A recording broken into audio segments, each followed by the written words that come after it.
5 ang arestado matapos salakayin ng NBI ang isang bar sa Malasiki, Pangasinan na pugad daw ng kalaswaan. Nakatutok, Russell Simorio.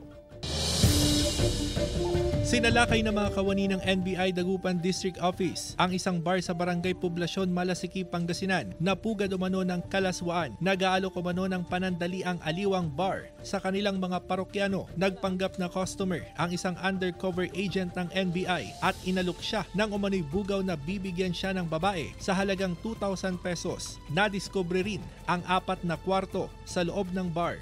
Magbabayad yung customer sa cashier bago siya dadalhin sa kwarto.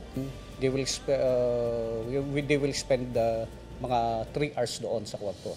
Nasagip sa operasyon ng 26 na babae. Napag-alaman ng NBI na na-recruit ang mga babae mula pa sa iba't ibang probinsya. Arestado sa operasyon ng 2 may-ari ng bar at 3 empleyado, kabilang ang waiter na umano'y nambubugaw sa mga babae. Mahaharap ang 5 sa kasong paglabag sa Republic Act 9208 o Trafficking in Persons Act. Tumanggi silang magbigay ng pahayag.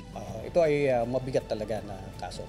So hindi sila makapagpiyansa habang dinidinig yung kaso laban sa kanila. Pinayuhan ng otoridad ang mga naging parokyano ng bar na magpakonsulta sa doktor. Gayon din ang mga nasagip na babae na wala raw medical certificate nang pumasok sa bar. Dinala sa kustodiya ng DSWD ang mga nasagip na babae para sa nararapat na disposisyon. Kasama si Daryl Peralta, Russell Simorio, One North Central Luzon.